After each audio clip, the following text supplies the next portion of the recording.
Nah, sayangnya keadaan di Indonesia ini justru sekarang ini kita 99% impor. Oh, sekarang ini? Iya. Dari Jadi, Cina? Dari Cina. Bukan dari Thailand nggak?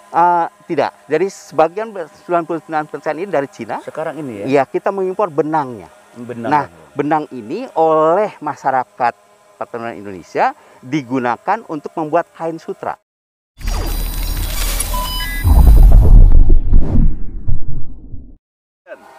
Pemirsa Indo1 News dimanapun berada, pada hari ini kita berada di Desa Sukamantri, Kecamatan Taman Sari, Kabupaten Bogor. Dalam kesempatan ini kami mengunjungi Dr. Dedi, lulusan Perancis, dan beliau ini dosen IPB di S1 mengajar biologi molekuler dan S2-nya di ekologi dan lain-lain. Ini sekarang ini di Desa Sukamantri sedang mengembangkan perkebunan murbei. Murbei ini tanaman untuk budidaya ulat sutra sebagai bahan kain sutra yang sekarang ini dilaksanakan di Desa Sukamantri.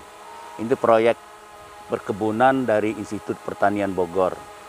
Nanti kita akan dengarkan cerita beliau ini. Bagaimana dia memulai perkebunan ini, bagaimana sekarang perkebunan ulat sutra ini di seluruh Indonesia, tantangannya, kemajuannya, ya, sejauh mana sekarang ini dikembangkan di Indonesia atau sudah banyak mengalami penurunan atau sudah ditinggalkan dan seterusnya. Selamat siang Pak Dedi, apa kabar? Selamat siang. Bapak kabar siapa baik, ya? Alhamdulillahirabbil alamin. Sekarang berapa usia Pak Dedi? Saya 64, Pak. 64 tahun ya? Iya. Saya lihat biodata Bapak S1 di IPB, Iya. ya, terus ke Perancis 5 tahun Pak, Iya, ya? betul. Mengambil bidang apa Pak di Perancis? Saya bidang biologi dan biologi molekuler. Biologi dan biologi molekuler, luar biasa Pak. Apa yang dibahas di biologi molekuler Pak? Jadi bagaimana kita mengeksplorasi ya material biologi tadi. Oh, material biologi. Dari tingkat molekul yang lebih untuk implementasi di bidang pertanian ya, khususnya. betul. Ya, Jadi pertanian. bagaimana sekarang ini pengembangan pertanian ke depan tentu Ya. saja sangat-sangat tergantung kepada kekuatan kita menguasai teknologi biologi luar biasa. Jadi Bapak salah satu ahli di IPB dalam biologi molekuler itu untuk ya. pertanian. Oke Pak,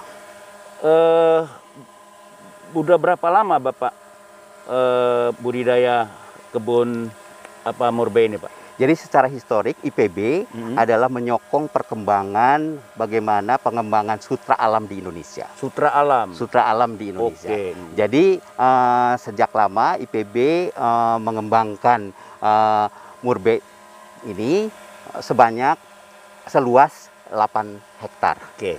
Nah, tadi kemudian ada beberapa kendala dan ini kan. Sekarang kita mempertahankan hanya 2 hektar saja, tetapi sangat-sangat intensif. Nah, jadi perkembangan ini tentu saja kenapa IPB harus mensupport Indonesia di dalam hal perkebunan murbei ini. Karena murbei ini adalah bahan baku untuk pakan ulat sutra. Dan kita tahu dari ulat sutra ini akan menghasilkan benang sutra. Betul, betul sekali. Nah, penduduk Indonesia sudah terbiasa dengan penggunaan sutra ini, Udah baik lama sekali. untuk kain-kain tradisional Ya. maupun untuk garmen-garmen modern Dan turunan-turunan. dan turunan-turunannya. Oleh karena itu, tentu saja ini harus disupport dengan baik. Nah, sayangnya keadaan di Indonesia ini justru sekarang ini kita 99% impor. Oh, sekarang ini? Iya. Dari Jadi, Cina? Dari Cina. Bukan dari Thailand nggak? Tidak. Jadi sebagian 99% ini dari Cina. Sekarang ini ya? Iya, kita mengimpor benangnya. Benang. Nah, benang ini oleh masyarakat pertemuan Indonesia digunakan untuk membuat kain sutra. Oke. Nah, kain sutra ini digunakan untuk bahan polos, untuk batik, maupun untuk keperluan yang lain. Nah, tentu saja ini harus disupport. Sayangnya, persediaan daripada benang tadi sangat tergantung pada impor. Jadi ketahanannya rentan sekali. Nah, oleh karena itu bagaimana IPB bisa mensupport tadi, dan tentu saja sebagai tempat untuk training Dan pendidikan. pendidikan ya, Sekaligus untuk pengembangan lah pengembangan ya. Ya, itu ke depan ini ya, ya. betul, Nah, Pak. udah berapa lama Bapak memulai ini, Pak? Nah, sekarang ini merehabilitasi kembali kebun ini 2 sekitar yang 2 hektar ini sekitar 4 tahunan. 4 tahun, Pak, 4 tahun ya. Oke, Pak. Di samping di IPB kebun IPB ini di mana aja masih ada perkebunan? Di Indonesia ini sekarang justru sangat terbatas, yaitu di Jawa Barat, di Bogor, Cianjur, Sukabumi, dan Garut. Garut. Tersisa Di luar Jawa Barat ada? di luar Jawa Barat ada Sulawesi Selatan, Gimana? yaitu di Sopeng, dan Sopeng. Wajo. Oh, Wajo sekarang. Wajo dan beberapa daerah di Berarti sekitarnya. tidak banyak lagi, Pak ya? Nah, oleh karena itu kan tinggal 1% saja ini kita mensupport dalam negeri tadi. 99 Sisanya adalah dari luar tadi. dari luar lagi. Beberapa hal yang kenapa kok menjadi menurun ini disebabkan oleh bahwa budidaya sutra oleh petani ini tidak menjanjikan tingkat kesejahteraan petani. Okay. Nah, jadi petani hanya dijadikan sebagai objek saja. Oh, gitu. Mestinya petani itu sebagai mitra, karena memang bagian daripada pengembangan masyarakat tadi. Oleh karena itu, tentu saja ini harus ditingkatkan nih, supaya bagaimana caranya si petani murbei ini bisa terus menanam murbei, memanfaatkannya untuk sutra alam, tetapi juga mendapatkan pendapatan yang lain bagus dari ini kan tadi. Nah, disitulah kontribusi IPB bagaimana meningkatkan kembali nilai tambah daripada murbei ini. Ada support dari pemerintah, Pak? Nah, selama ini sangat-sangat terbatas. Terbatas. Sangat-sangat terbatas. Lalu siapa yang biaya ini, Pak? Nah, ini IPB. IPB sendiri, Pak ya? IPB sendiri jadi dengan memang pemerintah kurang inilah, Pak, kurang perhatian untuk mengembangkan murbei ini. Iya. Tadinya sebetulnya di bawah Departemen Kehutanan. Oh, ini mengenai pengembangan murbei ini. Tetapi sekarang justru tidak lagi. Ya, pengembangan ini kan ke hutan masyarakat. Kalau tidak disupport habis oleh pemerintah, lama-lama habis dong. Betul. Budidaya murbei ini. Ketergantungan pada impor itu semakin besar. Sementara Cina sudah betul mengimpor kainnya sekarang. Hilirnya. Ke depan banyak kebijakan Cina ke depan justru tidak mengimpor benangnya, tetapi mengimpor kainnya. Padahal processing daripada benang menjadi kain itu melibatkan banyak sekali masyarakat. Dari mulai tenaga kerja, kemudian beberapa perusahaan-perusahaan UKM dan sebagainya. Dan oleh karena itu tentu saja kalau itu dirubah, maka kita akan kelabakan. Nah, inilah yang harus dihindari sebetulnya, kesiapan kita begitu nanti benangnya di stop, apa yang harus terjadi? Ya, kita tinggal terima kain aja dari barang jadi dari tentu Cina saja aja. Banyak sekali pengangguran kemudian betul. Nilai ekonominya juga turun, karena kan nilai tambah daripada processing tadi menjadi berkurang tadi. Oke, saudara pemirsa, kita akan masuk ke perkebunan murbei, kita akan lihat, memantau pertumbuhannya. Ayo Pak Dedi ya. Ini seluas 2 hektar ya kebunnya ini. Dan ini sudah berapa lama Pak Dedi? Nah, ini tentu saja sudah ini tanaman yang berumur 1 bulanan lebih ya. Ini 1 bulan. 1 bulan. Jadi kita pangkas kembali sampai 3 bulan. 3 bulan dipangkas kembali. Seperti yang di depan itu ya. Yang di sebelah sana itu ada yang sudah dipangkas, yang kita daunnya diambil untuk makanan sutra, ulat sutra tadi. Berapa lama Pak ini ulat sutra makan daun tuh? Sebulan, Pak. Sebulan. Jadi dari mulai instar awal, instar 1 sampai instar kelima. Kemudian mengokon.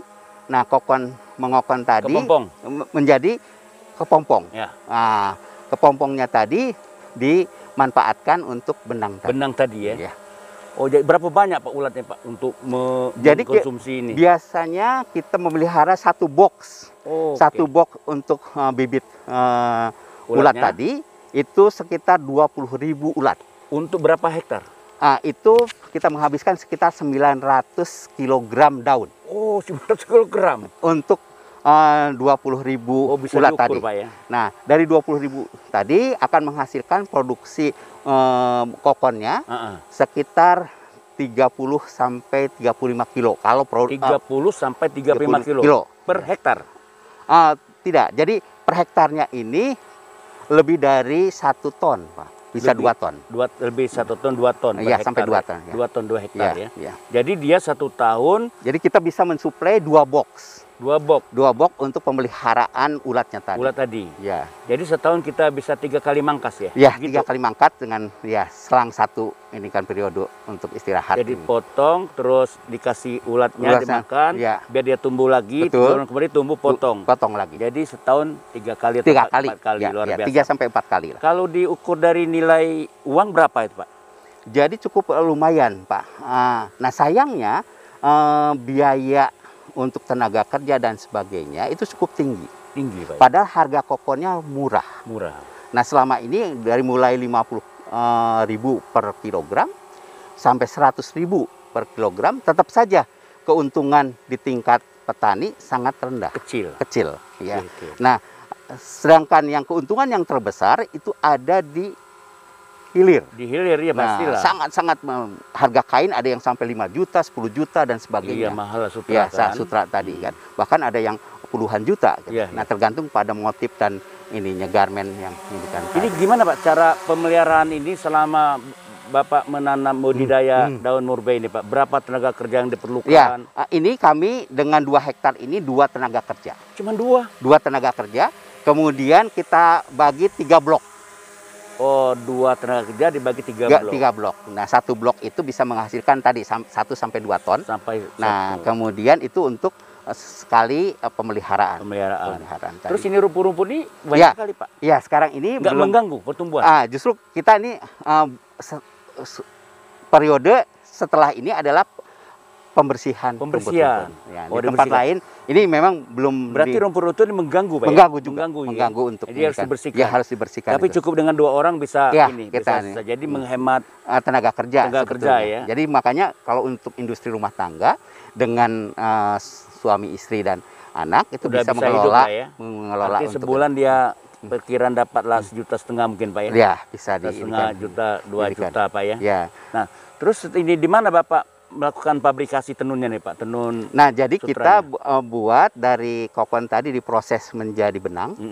Nah, karena benang dalam negeri itu kualitasnya tidak sebagus yang dari luar. Masa? Maka benang utama itu dari yang Cina tadi, kemudian ini benang yang campur tadi itu yang dari dalam terus baru negeri. masuk ke pasaran. Baru masuk ke pasaran. Jadi di mix lah ya, impor barang Cina di mix sama yang dalam negeri. Menjadi kain yang tadi bermacam-macam di pasar itu. Ya, berapa Pak dijual 1 lembar? Tergantung Pak. Jadi memang ada yang berapa juta gitu kan? Ada 5 juta katanya beberapa ya. yang tergantung pada kualitasnya daripada ya? Ini kan tadi per satu ini. Ya. Namun demikian tentu saja kalau untuk yang di hilir ya keuntungannya lumayan besar ya. Oke. Apa Pak harapan Bapak dengan pemerintah supaya produksi perkebunan murbei ini bisa lebih banyak? Jangan 2 hektar toh, ya, betul. Kita harus menambah ribuan hektar, ya, betul. Supaya kita pertama untuk mengurangi impor, kan impor kan menghabiskan devisa Pak ya. Betul, kedua untuk tenaga kerja tadi kan. Betul. Kedua supaya kita bisa mandiri di bidang sutra ya. Dan yang ketiga tentu untuk kemakmuran desa sekitarnya. Betul. Nah, apa harapan Bapak? Jadi yang pertama adalah tentu saja ada kebijakan pemerintah di dalam hal permodalan. Barangkali permodalan untuk pengelolaan kebun murbei ini.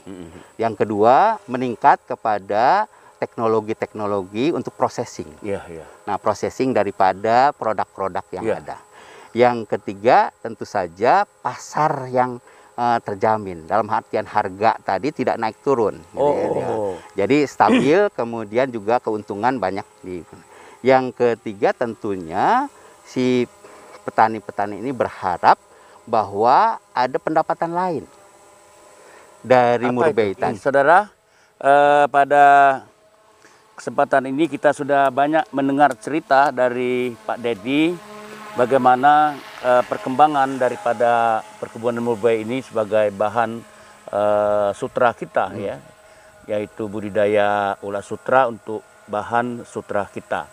Kita sudah mendengar betapa prihatinnya kita lihat perkembangan ulat sutra di Indonesia. Di samping lahannya terbatas, kita sudah semakin menurun, kita menghadapi dibanjiri oleh impor.